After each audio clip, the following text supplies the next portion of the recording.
So this is the problem number 6 from the homework. Sounds like there might be some issues with it. I've done it once with a different set of numbers, and what was disturbing was that the answers I was getting were really close, but not close enough. They were like 3% off, 4% off. So I don't know if I made a mistake on that first time, or if it's something that I'm doing differently or whatever. So I'm going to run through this one. This is the one out of the homework. And see if I get what they get. And I'll post this, and hopefully I will get what they get. But if I don't, we can make adjustments, because I'm pretty sure I was doing it right. So we'll see. So we'll start with labeling this thing. So we'll call this point A, this B, C, D, E, and F. And I've got everything, and I can pick the current direction. So I'm going to say I1 will be that way. I2 will be that way. And I'm guessing I3 is this way. Remember, these are all guesses, sort of educated guesses. I'm thinking this is going to push charge. It's awfully large voltage. Right then, this isn't going to change things. So I'm pretty sure that my directions are actually correct in this case. And we're going to look at junction at B first. And so, junction rule at B is going to tell me that I have currents 1 coming into that junction and 3 coming in and 2 leaving. So the ins have to equal the outs. So I2 is going to equal I1 plus I3. I'll call that equation 1. And over here, I'll do the loop rule. Let's do the whole thing. Let's go A, B, C, D, E, F, and back to A. We'll do that whole thing, starting at A. And we'll go in that order. So I'll start at A, I'll go clockwise. The first thing I will hit as I go around is the 70 ohm resistor, and I will go against it. So I'll go upstream. I will increase in potential difference, so it'll be positive. So I'll start with 0, of course, because all these have to add up to 0. And I'm going to go up 70 times the current through resistor 3. Ohm's law says resistance times current is voltage, or potential difference. So, next thing I'm going to run into as I go around is going to be the 40 volt EMF. And I'm going to go up from low to potential to high. So it'll be positive 40. And then this, I will actually go, so as I go around, this one I'm going to drop, because I'm going with the current, my guess at the current. So 89.6 is going to be a drop. So that leaves me with up 40 volts, and then down, I already forgot the resistance, the 89.6 times I1. And I'll put the constant on one side and the variables on the other. So if I do that right, I believe I get 40 equals, let's see, 89.6 I1 minus 70 I3. I'm going to call that equation 2. And I will come back to that. We need 3 equations at least, because I got 3 unknowns. So let's go with the loop rule on, let's go B, C, D, E, and then back to B. Make sure I got that right. B, C, D, E, and then back to B. Yes. All right. When we start at B, we're going to have up 70 times I3, down, as I go around here, down 354, and up the 20.1 times I2. So 0 equals, let's see, up 70 times I3, down 354, and up 20.1 times I2.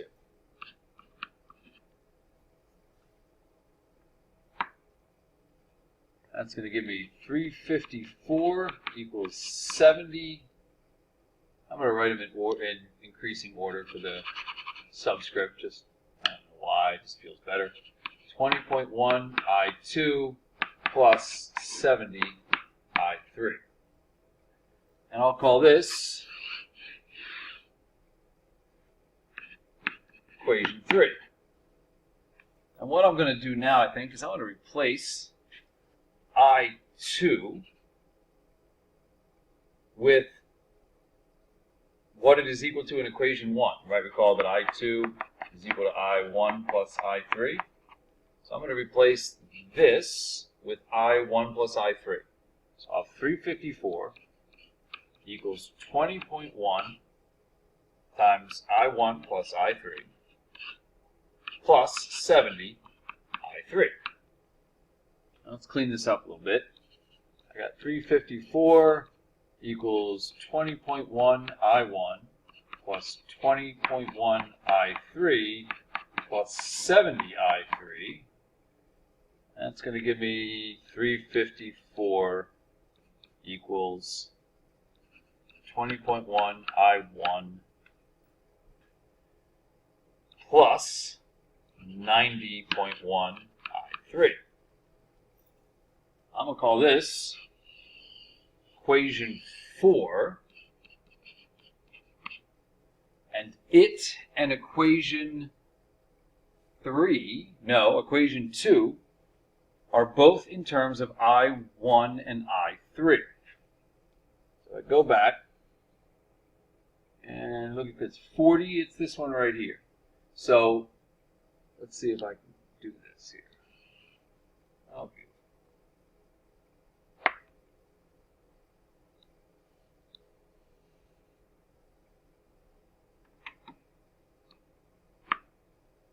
Well, it gave me the box. That's helpful. Not. All right. No problem.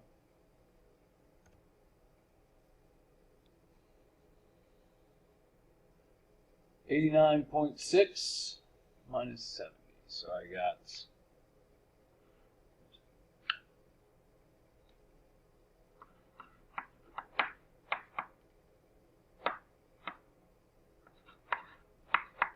what they were, and I believe this over here was 40 volts, and we're going to go up and make sure I got this right, minus the 70, so I1 and I3. All right.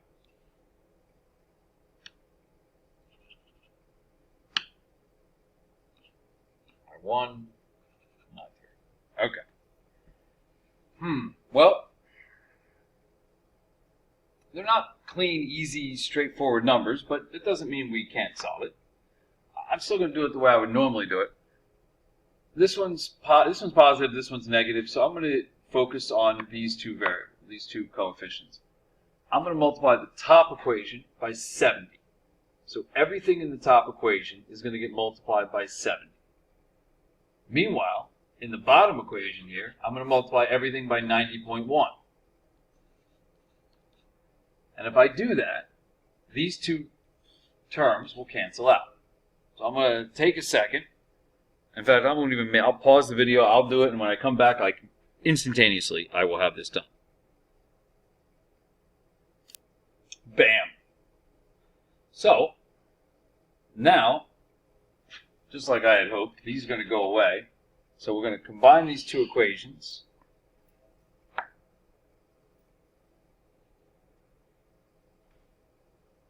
Let's see, we'll do the left side. So 24780 plus 3604. So I got 28384 equals 1407 plus 8072.96.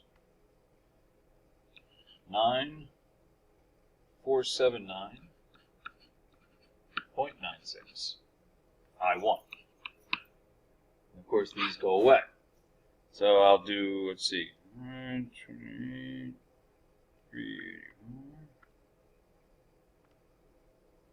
So I get I1 of equaling 2.994 amps. So let's go back to the top here and see how I'm doing. Like 7 acres worth of virtual paper. Alright, so 2.99 seems to be working out there. Now it's a matter of plugging things back in. So I'll go back to, doesn't really matter. I'll pick,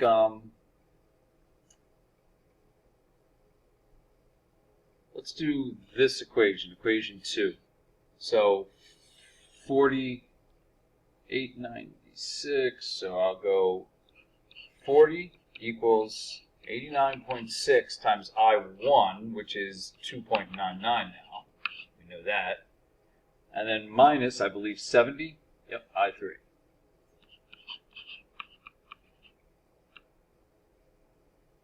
Alright, so I should be able to do times 89.6.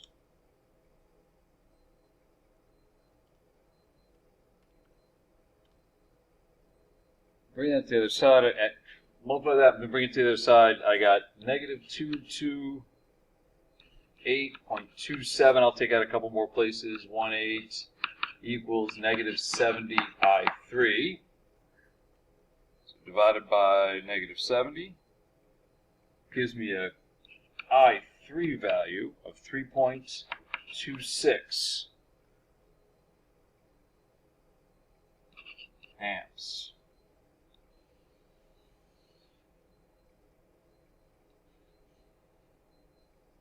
Alright, so far so good. And then hopefully those two add up to be I2.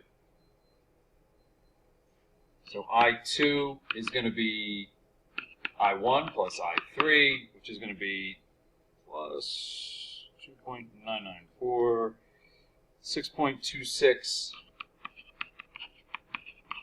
amps. So I have those three. They seem to be what, at least currently, I'm concurring with whatever they came up with.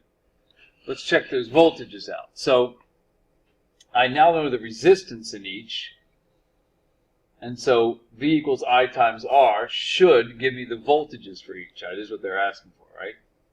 Yeah. So for resistor 1, it's going to be V1 is going to be IR. So I got I is 2.99 times the resistance of 89.6.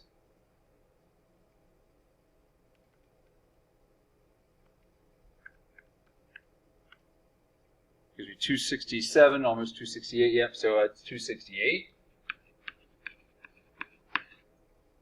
And similar process here. V2 is going to be 6.26 amps times 20.1 ohms.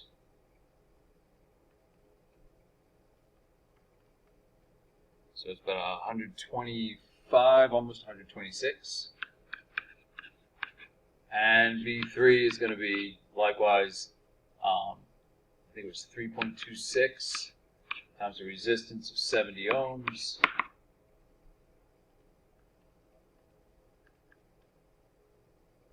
And that gives me about 228. So hopefully that helps. It's, like I said, the first time I did it though, with a different set of numbers, I was off by just a little bit. So I'm assuming that somewhere in all this mess, I wrote a number wrong or pushed a button wrong on my calculator, and somewhere that did me in. So I hope that's all it is. If it's consistently a problem, we can just address it next class and see if we can fix it.